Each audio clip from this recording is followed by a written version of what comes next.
Hello, this is Compound Interest Stock Guy, and today we're going to be talking about the nickel market, and we're going to be showcasing a stock called SHERRITT International.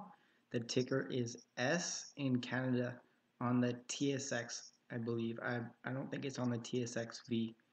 So stay tuned. If you're new to the channel, please subscribe. It helps my channel grow. I appreciate it. Give me a thumbs up if you like the video. Give me a thumbs down if you dislike the video. And yeah, so before we get into this very detailed adventure that we're going to get into, I want to disclose I am not a financial advisor. This is just for entertainment information purposes.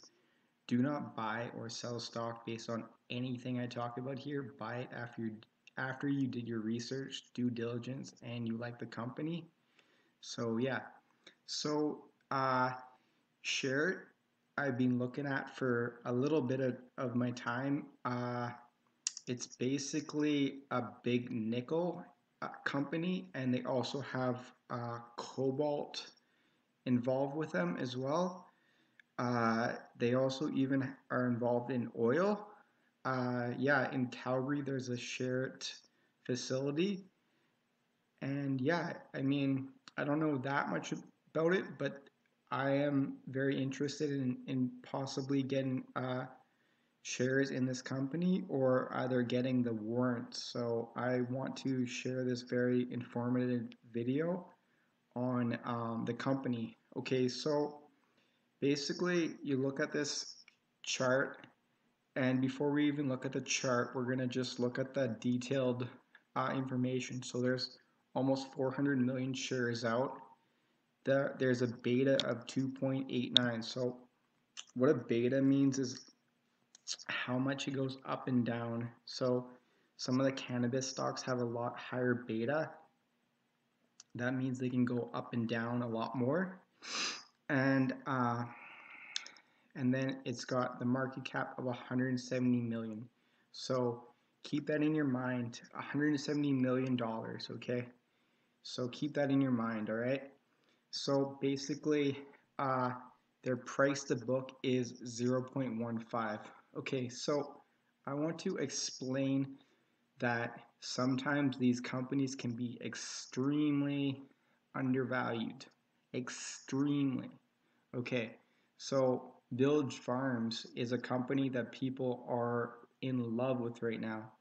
Well, I myself, I'm not trying to brag because I didn't make any money on this, but I bought Village Farms when the price to book was about 0.7, and it was out of favor because they're just a tomato grower and they're maybe getting into cannabis with Emerald House. Like they had already done a joint venture, but they agreement, but they hadn't like started, and they didn't have any cultivation license or sales license at their facility. And now they're on the NASDAQ or the NYSE, and they're getting so much love from the Wall Street, and that now their price to book is 7. And so you gotta look at it.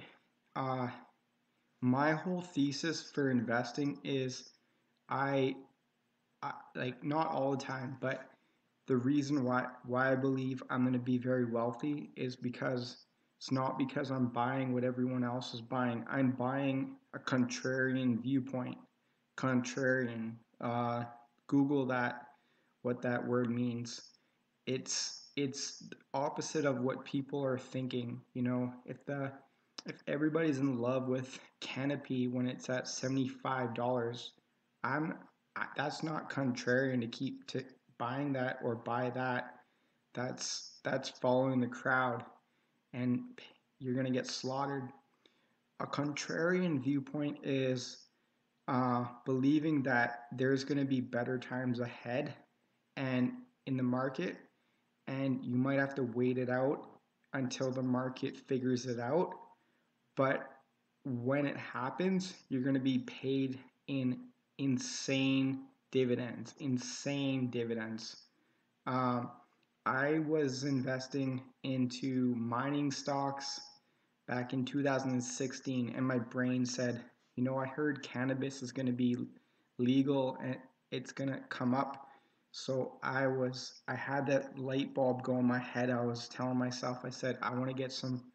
So I found Alliance ACG, I think it's Alliance Growers, and I bought them for for 2.5 cents, and I averaged out my stocks for 17.5 cents, because as soon as that happened in July, I picked it at the best time, right before the market came in, and then it started going to 10 cents and then 15 cents, and then it even hit like 32, 33 cents in a very short amount of time. And then every stock was going crazy, and I bought it before the crowd did, but I didn't buy enough. I should have bought a lot more, but that's just the thinking, you know. That was like my first year really being involved in the market and learning things. And you're going to make mistakes, and not every investing thing is going to be a success. Sometimes you're going to have failures. So you just have to learn to cut your losses, or not invest too much in things that are highly speculative. This is a highly speculative thing. That's why I'm not intending to throw all my money at this, but the rewards could be extremely handsome. So their price to pick is 0.15. So they need to go up 7 times in order to equal 1 for all their assets to be worth 170 million. I mean, in order, like, their price to book, like, if it was 1, their market cap needs to be 850 million pretty much. I think somewhere around that, like, or a billion. Yeah, it needs to be around a billion. It needs to go up 6-7 times, so about a billion. So, and this company can go up to like 2 billion, 3 billion, 4 billion, and I'll get into that in a little bit when we get into this. But I want to look at the chart first, and I want to explain how much it's gone. So it's trading at around 42, 43 cents. And look how much volume there was on this day. There was 9.77 million of volume when this was at 4.84 in 2014, okay, 2014. So, and then if you look at the 10-year chart, it's even been as high as 10 bucks in 2011, pretty much 10 bucks. Now look at today, how much volume? Not even a million. Not even a million. Not even a million. It's volume is something that if you become an advanced trader, you want to look at volume. So yeah, this volume is very small, very small. It got up to about 3 million a while back, but I mean, people just don't believe in nickel prices right now. So anyways, the point is, this thing, when it goes up on a 3-year chart, okay, it's gone down, down, like this is a quadruple bottom. Quadruple bottom, that's like crazy. When this explodes, above, like, it looks like 50 cents is the resistance. As soon as it breaks out of 50 cents, it can go to like $1, $2, like, you know, it's wound up because it's been stuck in the rut, and we're going to get into that further. So I'm going to close this out. So this is their production result and their guidance for 2019, which was just recently. So they finished their nickel production at MOA joint venture in 2018. It was 30,708 tons, in line with guidance and indicative of efforts to overcome adverse weather conditions. So it wasn't as good, I guess, as some other years maybe. Finished nickel production forecast is expected to increase between 1 from 2018 results, so that's good.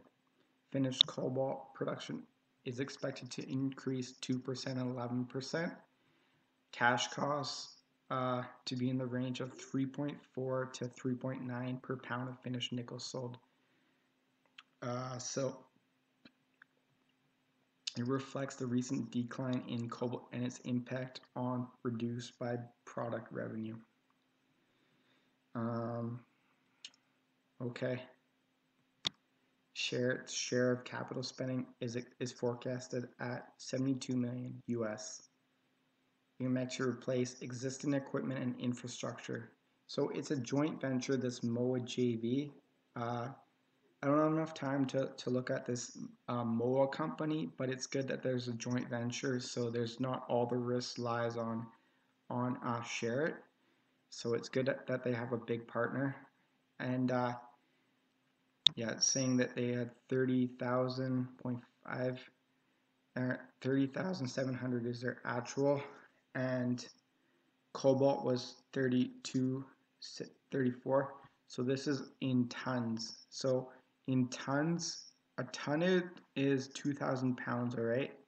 So this is their guidance. It's above what they had, so that's their guidance. So, and above its tons is, so it's 35,000, but it's going to go up to 40,000 to 45,000. And then their cobalt's going to go up from 2852 to 3,500 to 4,000. And their oil in Cuba, and this is BOPD, barrels of, I'm not sure what that means. It's going to be lower than it was the year before, they're saying. And their oil and gas, all operations, 2209, and they're saying it's going to be lower. So, and then their power, they also are a power company. It's going to be lower than in 2019. But I don't think that's like the thing that I'm really focusing on. I'm interested in this company mainly for their nickel deposit, because nickel can be, it's also the next thing I'm going to go into. This world's top 10 nickel is going to show that SHERRITT's a big player in this space, a big player. In 2019, nickel and cobalt production, yeah, I mean, it's pretty much what I just went over. So, unit operating costs, 340, 390, that's their guidance. So, guidance is basically what they expecting, and 380 to 430, so somewhere around $394. So it would be better for them once nickel goes to say $6, $7, $8. That's really going to help out their profits.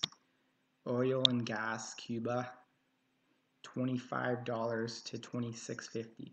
So if they're getting $50 per barrel, then they're making profits. And I believe that's just from an operation, because there's also administration costs. So sometimes, like these cannabis companies or other companies, they can be profitable on their operations, but their administrations and other things like cut into their profits, like, and then they're negative like 20 million for the quarter or something. So yeah, a joint venture, spending capital 40 million, 50% basis, 100% basis, and 12% basis 10 million, and oil and gas 21 million and 1 million. So yeah, that's exactly their main expenses are nickel and the cobalt.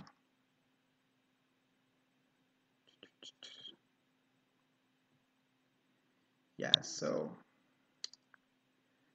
I mean, you can, the next time when they have a quarterly release, if you're interested in this company, you can call this number and listen to them. And the next time they do have a report, I'll be interested. I'm not sure when that will be, but if I become a shareholder, which I'm considering, because I'm learning a lot about commodity markets as far as like have a really bullish thesis on copper, gold, silver, platinum, and I also am bullish on nickel. I own a exploration nickel company called Garibaldi Resources. Their ticker is GGI. I'm currently very much in the red, uh, but that's okay. I believe in the company and I'll make my money. And it's not like the biggest position in my portfolio, so it is what it is. So there, we're gonna go into the top 10 companies. I'm just gonna have a little bit of coffee.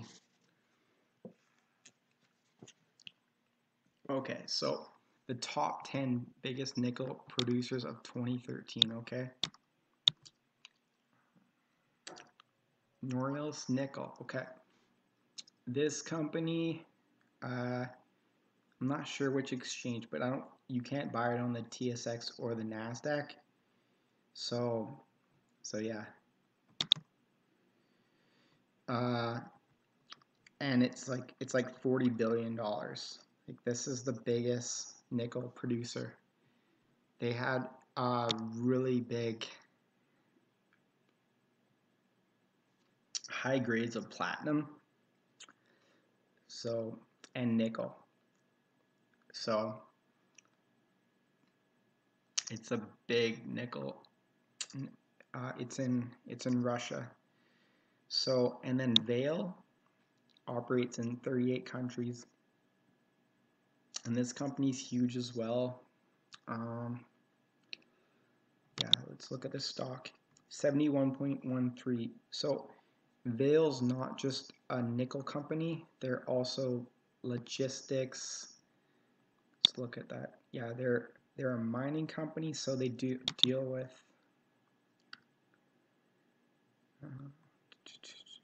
different types of like nickel, coal, copper, manganese, mineral exploration, and energy, and steel making. So they got their hands in a lot of different things. So Vale's a very big player. So I can buy SHERRITT International if I want to focus on nickel, because one of these big companies might want to buy up SHERRITT when the price of nickel goes up in the next, say, like 3 months or a year from now when it goes up and nickel's high in demand. So yeah, it's not just that. They have 260,000 tons. So you can do the math on that. You just have to do 260 times 1,000 times 2,000 to figure out how many pounds that is. It's a lot. It's a lot. And the price of nickel is around 580, somewhere around 550 to 6. I haven't looked at it, but we are going to look at it soon, so I'll get back to that. But yeah, just do $5 or $6 times that and look at how much money that could be when you do the math. But Norilsk is humongous. They're 285, but Vale's right behind them. And BHP Billiton, it's a mining and resource company. And yeah, they're in Colombia and Australia.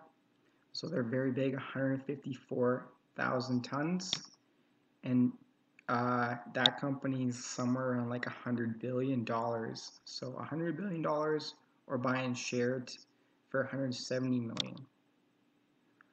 Jinshuan Group, I mean, these companies, they got moats. So a moat is big cash.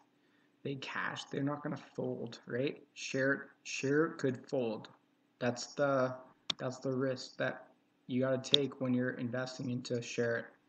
It could fold, but you know, I believe in, if I'm gonna invest, I'm taking that risk, and they do have cash on hand, so I'm not too worried about that. Jinshuan Group, 170 tons. And there, I haven't looked. Okay, gross sales of 25 billion pretty much US dollars in 2013. So I don't know what their stock is, but it's probably really high, like 40 billion or something.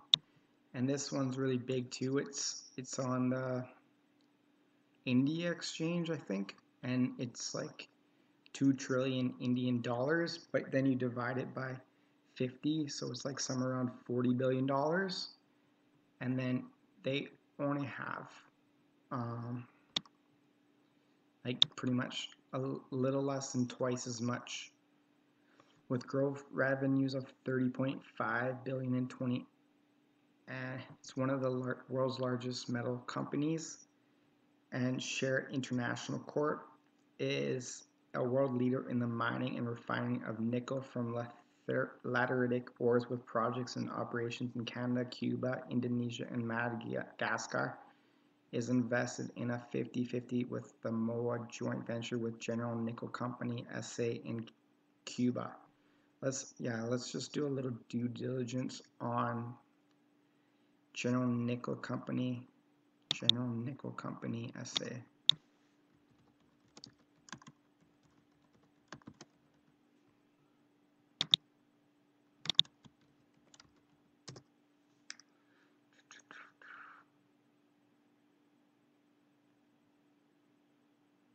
I can't find it. Well, it's for another day. So yeah, then there's this Aramet and Sumitomo and Anglo American PLC and Minera Resources. Okay, so that is what it is. And yeah, I mean, the way it works is global refined nickel production exceeded 1.9 million metric tons in 2013. The world's 10 largest nickel producers of that year accounted for over 60% of this total. So annual production numbers, yeah, that's what it is. 1,000 equals 1,000 metric tons. So yeah, I think it was just a typo where it says MT, where it says MT. I think that's just KT, because I don't know why they would be that low. If that's like million tons, like that would be ahead of Norilsk. So, but what I'm getting at is basically the fact that these markets in commodities, they have cycles. So uranium hasn't having a similar cycle to nickel, not the same, not nearly as worse, but it's having a big cycle. So when the cycles are bad, nobody wants to be invested into these companies. But when the cycle changes over, then the money starts flooding in here like crazy.